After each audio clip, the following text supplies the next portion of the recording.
Hi, I'm Bram, and all the way back in 2021, I made a video about Star Trek and how it has portrayed abortion and bodily autonomy as it pertains to abortion in its then 55-year history.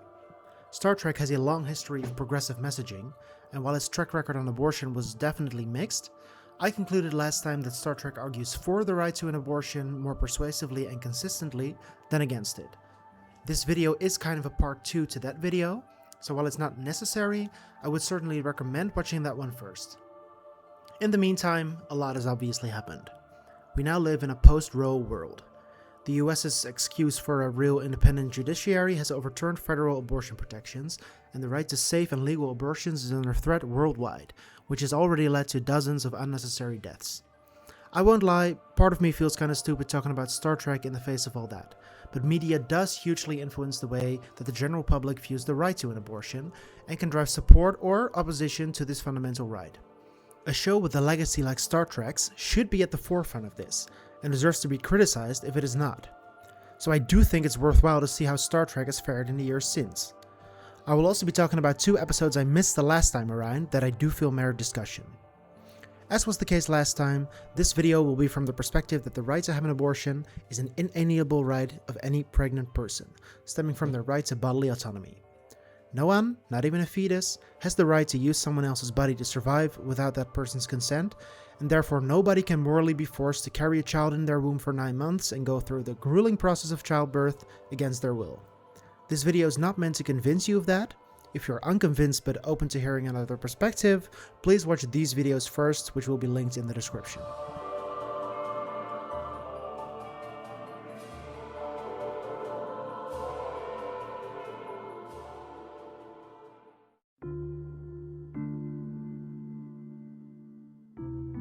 This is an episode I really should have talked about more in depth last time, as pointed out to me by Allison. I did actually show a picture of this episode in the intro, as this is the episode on which some conservative was basing their boneheaded Star Trek is actually anti-abortion take.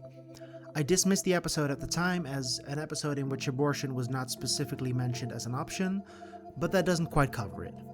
Given the subject matter of the episode, abortion is actually very conspicuous in its absence, as the recap will probably make clear. In the episode Unexpected from Season 1 of Enterprise, Commander Trip Tucker has to come over to an alien ship to help them fix their engines. Here, he befriends and eventually falls in love with the Xyrillian engineer Alen. She eventually takes him to see their holodeck, which Trip is completely wowed by since Enterprise is a prequel show, and takes a ride with her in a holographic rowboat, where they play what Alen describes as a game. The game in question involves both of them sticking their hands in this bowl, which allows them to form a kind of telepathic connection and read each other's minds. Trip eventually returns to the ship, and after a while, finds out that he's pregnant. At first, he has no idea how this could have happened, but eventually it becomes clear that this game is how Xyrillian males are impregnated. That's right, this is their version of this. What follows is a bunch of hilarious male pregnancy jokes, and Enterprise eventually locating the Xyrillian ship again, where the fetus can luckily still be transferred to another male. For what it's worth, Alen does make it clear that she never considered that all of this could possibly happen when playing with an alien, and that she should have said something otherwise. It is true that this episode never mentions abortion specifically, which is definitely interesting. You would expect the option to at least be mentioned when you find out a member of your crew has unwittingly and unwillingly become pregnant with an alien baby, especially considering you don't know what the dangers of such a pregnancy might be. I do think, however, that it's a bit too easy to draw a clear anti-abortion message from this. If anything, this episode feels to me like it wants to have its cake and eat it too. Abortion is never explicitly talked about, but it is talked around a lot. Dr. Phlox might not mention that abortion is a possibility, but that could plausibly be because Trip asks almost immediately if the fetus can be removed without harming it, thereby indicating his wish to keep the fetus alive. When that isn't possible, the only logical conclusion is that he will have to keep carrying the fetus. I would almost call this clever writing if I didn't find it to be so spineless. The anti-abortion crowd won't be offended by a mention of abortion, while the writers maintain plausible deniability for the pro-choice crowd, who have to concede that Trip's choice was respected, and he just happened to vocalize that choice before any alternatives could be discussed. It probably won't shock you to hear that this episode does not get a pass from me for that. Star Trek has a legacy to live up to, and I think I can absolutely hold it to a higher standard than I would any other show. Just a quick mention of the option of abortion could have helped to normalize it, but instead, its conspicuous absence only reinforced the taboo nature of the subject. This is part of a broader criticism of Enterprise, which really felt like a backslide into conservatism compared to the larger franchise. This truly was a Star Trek for the Bush era. On that note, let's circle back to those hilarious jokes about male pregnancy, or as T'Pol puts it, the first recorded incident of a human male becoming pregnant, which, first of all, wrong, but it's also just exhausting how much of this episode's comedy rests on the assumption that boy do girl thing equals funny. There's jokes about lactation, mood swings, referring to Trip as a mother, you name it. Trip's emasculation at all of this seems to be the entire point of the joke, which is just so lazy and tropey and fucking conservative. It becomes even more cruel when you remember that his pregnancy is completely involuntary, and instead of commiseration, the crew, his captain, and even his doctor offer him only ridicule. But hey, Enterprise still remains one of only 2 shows in the franchise to explicitly mention abortion at all, so I guess it has that going for it. Moving on.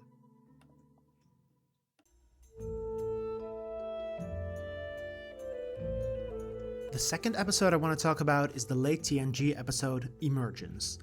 This is an episode I missed completely the first time around, so thanks to Gasuba for tipping me off to this one. This episode starts off like any good episode of TNG, with an android in a robe reciting Shakespeare to a bald Frenchman wearing pajamas in a torchlit forest clearing. These are actually Commander Data and Captain Picard of the Enterprise, and they're not actually in a forest clearing, but in the holodeck. Basically a holographic recreation room where the crew can conjure up any kind of environment they can think of. Their discussion on Shakespeare is cut short, however, when a train starts barreling towards them, which turns out to be from a different crew member's holodeck program that somehow merged with this one. This is only the first of many strange malfunctions on the ship, chief among them the fact that they lose control of navigation, which means they are now flying to an unknown destination. Eventually, the crew find out that the ship has started to develop a consciousness, with the aspects of its unconscious mind being represented by a colorful cast of holodeck characters, and that it's rewiring and reorienting itself towards some unknown goal. Eventually, it's found out that the ship is pregnant? Or at least, it's trying to use itself, its body if you will, to create a new life form. To do this, it needs to feed on a certain kind of really rare sci-fi radiation or particle or whatever, and that's why it's taking control of the ship, to reach a place where it can do that. It is unclear what exact form this life will take, and if it, and the process of birthing it, will be dangerous to the crew. Rather than try to stop it, however, the crew decides to help the ship reach its destination and ultimately give birth to this new life form, which then flies off into space, never to be seen again. Real missed opportunity for an episode of Lower Decks there, I'd say. Conveniently for the writers of the next episode, the ship's consciousness dies immediately after, which is justified by a line about how some life forms exist only to reproduce. Fine, I guess they needed to restore the show's status quo somehow. The button of the episode is Data asking Picard why they took the risk of allowing this new life form to emerge, not knowing if it could be dangerous. To which Picard responds that the Enterprise contains the logs of all of the crew's experiences, and if their intentions had been honorable, then this life form would be honorable as well. Nice sentiment, although I think he might have forgotten about Barclay's holodeck programs of his co-workers and Worf's treatment of his son, to name a few things. Admittedly, the applicability to bodily autonomy and abortion is not immediately visible on the surface here, hence why I missed it the first time. I also don't think an abortion metaphor was necessarily intended here, but it fits remarkably well. I will say that there is both a pro-choice and anti-choice way of reading this episode. The forced birth crowd could look at this as an episode about the entire crew putting their lives at risk to make sure a child gets to be born, in an ultimate reification of the sanctity of life starting at conception. I'm sure this is how they see themselves when they're shouting down teens outside of abortion centers and sending death threats to doctors. I would argue, however, that the pro-choice reading of this episode is the more consistent and coherent one. The Enterprise develops the ability to make choices about how to use its own body, and what it chooses to do is have a baby. This poses uncertainty and risk for the people inside the ship, people who are essentially dependent on the ship's body to survive, much like a fetus would be. It would be in their best interest to wrestle back control of the Enterprise's body. Instead, however, they respect the ship's right to use its body as it sees fit, at the risk of their own safety. So the way I see it, this episode is a very strong affirmation of the right to bodily autonomy, not a denial of it.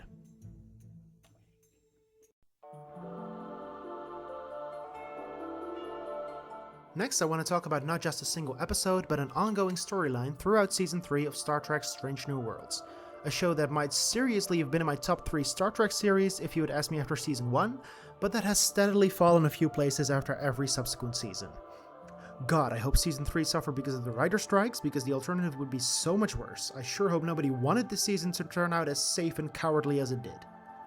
Anyway, I'm about to praise one storyline from Season 3, or at least part of it, and that is the story of Captain Batel. Some setup. The two-part finale of Season 2/premiere of Season 3 focuses on an invasion of a space colony by the Gorn, a reptilian alien species of merciless hunters, at least as far as most of this series is concerned, and no, I do not have time to go into how dirty this show has done the Gorn. The Gorn reproduce by planting little Gorn embryos in other living beings, which then hatch xenomorph style after a short incubation period, killing the host. This happens to Captain Batel of the USS Cayuga, who it turns out would very much rather not die giving birth to a litter of aliens.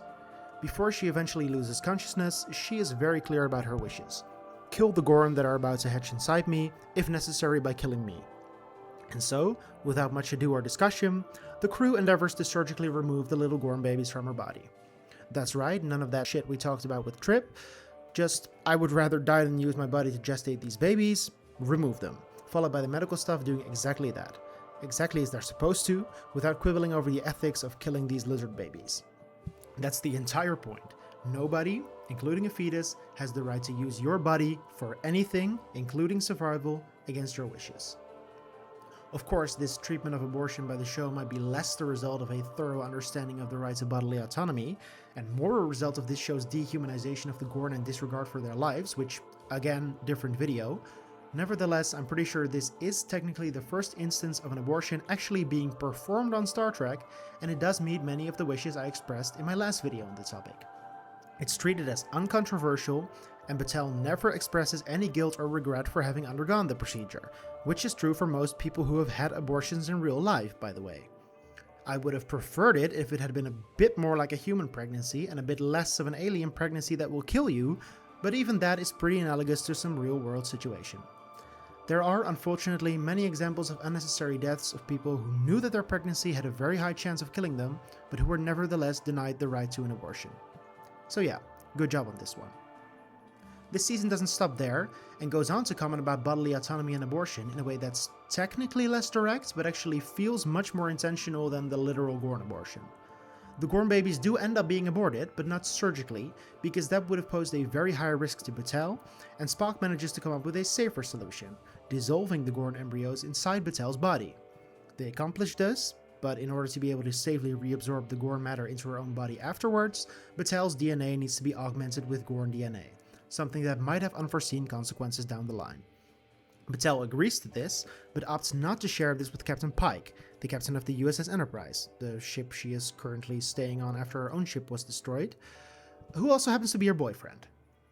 On an away mission with Dr. Mbenga, the ship's doctor and Captain Batel's physician, Pike starts to suspect that there is something about her treatment that he's not being told, and he starts pressing Dr. Mbenga on it, seemingly feeling entitled to his girlfriend's private medical information. Dr. Mbenga does what a doctor is supposed to do, and doesn't share any of that information with him, much to Pike's frustration. All of this, by the way, is taking place on a planet taken over by Klingon spore zombies, which may sound like it doesn't really tie in with the emotional conflict of the episode. Pike eventually does piece together what happened from context, and goes on to confront Batel about it as soon as he's back on the ship, as if she did something wrong by keeping him out of the loop. Batel, however, rightfully reminds him that this was her decision to make, not his. Pike then says he would have liked to know so he could have at least supported her, but Batel immediately calls him on his bullshit. He would have insisted they find another way, one that didn't endanger her, even when no such option was available. And furthermore, he would have made it about his feelings when the last thing she needed was to manage those. In other words, he might think he would have been the good boyfriend who would have respected her choices no matter what, but deep down, they both know that, in his admittedly genuine love for her, he would have tried to influence or override her decision. And from the way Pike reacts, we get the sense that she is completely spot on in this assessment. Pike definitely comes off as an asshole in this episode, but I don't really mind that. I don't need my Star Trek captains to be perfect, as long as the episode is making an actual point about their shortcomings, or at least not condoning them. I think this attitude speaks to a very real phenomenon where men often do feel entitled to have a say or be consulted in decision about their partner's bodies. And just to be clear, I'm slipping out of the gender-neutral language intentionally here. You certainly don't have to be a man to quote-unquote father a child, but I'm describing a particular pattern of behavior and expectations that does seem to mostly apply to men. This is especially true when it comes to abortion. Because of the fact that they contributed their genetic material, men often feel as though abortion should be a joint decision. After all, isn't it a decision about their future child too? Of course, that argument ignores the very issue at the heart of abortion, its most important justification, the right to bodily autonomy. Only one person would have to carry the fetus inside their body for 9 months and go through the grueling and potentially dangerous process of childbirth if they decided to carry the pregnancy to term, so as long as the fetus is still inside of them, they're the only person whose opinion matters. This applies not just to abortion, but to any decision regarding your own body. So again, good job, Strange New Worlds. Shame about the rest of the season, or the rest of the episode for that matter, but good job on this one part. I wanted to end by mentioning a moment in the recent audio drama Star Trek Con. I've been a cheerleader for that show before, so I'll repeat what I said last time. It's good, go listen to it. This is coming from someone who is also getting pretty tired about the overexposure Con has been getting lately, so please trust me when I say you should give it a listen anyway. I will keep it short though, because this is a visual medium and I'm talking about an audio drama. This show focuses on what happened to the cryogenically frozen and then unfrozen dictator Khan, in between his appearance in the original series and the movie Star Trek II The Wrath of Khan, i.e. the period of time he spent stranded on the planet Ceti Alpha 5. In the episode I Am Marla, the eponymous Marla, Khan's wife and a Starfleet historian who volunteered to join him after he was expelled from the Enterprise, suffers complications from pregnancy. When it becomes clear that a choice has to be made between her life and that of the baby, Khan demands that they save Marla's life. Marla, however, insists that the baby is saved at the cost of her own life. The Alborian doctors who are assisting in childbirth, and no, it doesn't matter what an Alborian is, listen to Marla's wishes, ignoring Khan's demands, even as he threatens them. And those threats are not empty, as Khan is a dictator who demands the loyalty of half the people on the planet. But as Marla puts it in the episode, and as her doctors affirm, it's my choice. Of course, in this case, her wish is to have the baby be born, which is the opposite of having it aborted, but the rationale remains the same. It's Marla's body, and she is the one who chooses what she does with it.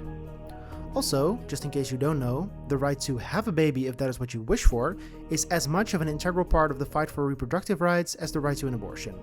For white feminists, the focus for reproductive rights has historically been more about the rights to an abortion, but the opposite has often been true for feminists of color, who, in the US and other places, have faced a long history of forced sterilizations and abortions for racist eugenicist reasons. That history dates back to chattel slavery, stretching all the way to as recently as the 1970s. Hell, until now, given the rates at which people of color do not have access to life-saving medical health care related to pregnancy and birth. So yeah, good moment, good show, go listen to it.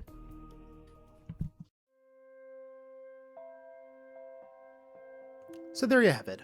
3 episodes that understand the right to bodily autonomy quite well, and one that cowardly sidesteps the issue. There's another small mention I missed in my last video. On Deep Space Nine, Cassidy Yates, Captain Sisko's girlfriend, turns out to be pregnant, because one of them forgot to take their birth control. And it was Sisko. Now that's utopian.